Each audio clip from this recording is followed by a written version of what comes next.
नमस्कार, आप देख रहे हैं पीजी न्यूज इंडिया, जहां आपको मिलती है हर बड़ी खबर की सबसे सटीक और तेज जानकारी। आज हम बात करेंगे उस युद्ध की जिसने पूरी दुनिया को हिलाकर रख दिया है, ईरान और इजराइल के बीच खुला युद्ध।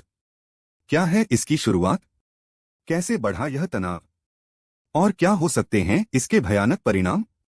आइए विस्तार से जानते हैं। ईरान और इजराइल के बीच दशकों पुराना तनाव बना युद्ध। मित्रों, ईरान और इजराइल के बीच लंबे समय से तनाव था। वर्षों से दोनों देशों के बीच गुप्त ऑपरेशन, साइबर हमले और छोटे स्तर पर टकराव होते रहे।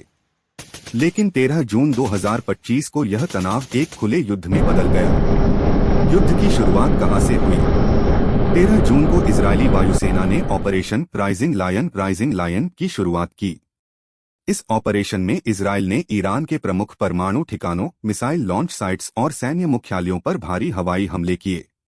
नतांज, फोर्डो और इस्फहान जैसे संवेदनशील परमाणु ठिकानों को बुरी तरह क्षति पहुंचाई गई।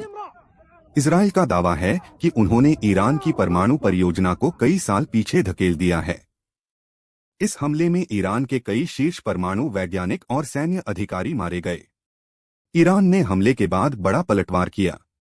हमले के अगले ही दिन ईरान ने भी अपने जवाबी कार्रवाई की शुरुआत कर दी।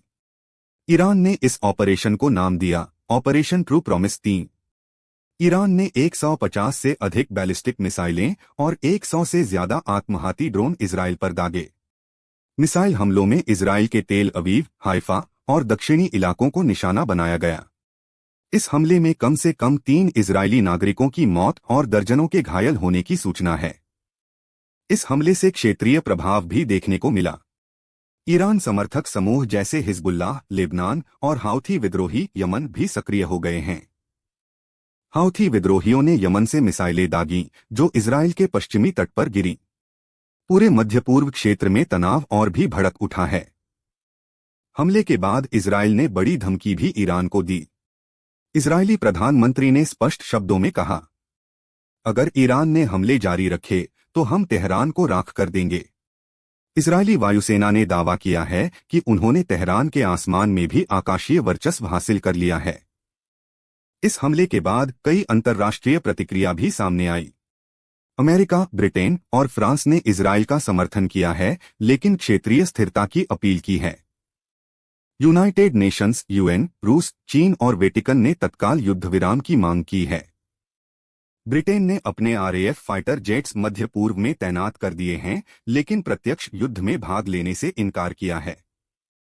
इस हमले का असर वैश्विक स्तर पर भी देखा जा रहा है। होर्मुज जलसंधि स्ट्रेट ऑफ होर्मज से गुजरने वाले तेल जहाजों पर बड़ा खतरा मंडरा रहा है। अंतर्राष्ट्रीय बाजार में तेल की कीमतों में जबरदस्त उछाल देखने को मिला है। कई देशों ने अपने नागरिकों को मध्य पूर्व से तुरंत लौटने की सलाह दी है। ईरान इजराइल युद्ध की वर्तमान स्थिति भी आइए समझते हैं। युद्ध लगातार बढ़ता जा रहा है। दोनों देशों ने एक दूसरे पर और बड़े हमलों की तैयारी कर ली है। दुनिया भर में डर बना हुआ है कि यह टकराव तीसरे विश्व युद्ध में बदल सकता है। तो दोस्तों, यह थी पूरी जानकारी ईरान और इजराइल के बीच शुरू हुए भीषण युद्ध की। क्या यह संघर्ष रुक पाएगा? क्या वैश्विक महाशक्तियां इसे रोकने में सफल होंगी, या दुनिया एक और बड़े युद्ध की ओर बढ़ रही है? आपको क्या लगता है, इस युद्ध का क्या परिणाम होगा? हमें कमेंट में जरूर बताइए। अगर आपको हमारी ये रिपोर्ट पसंद आई हो तो वीडियो को लाइक करें, चैनल को सब्सक्राइब करें और बेल आइकन जरूर दबाएं ताकि आप ऐसी बड़ी और सच्ची खबरें सबसे पहले देख सकें। धन्यवाद, मिलते हैं अगली रिपोर्ट में। तब तक के लिए सुरक्षित रहें, सतर्क रहें। जय हिंद।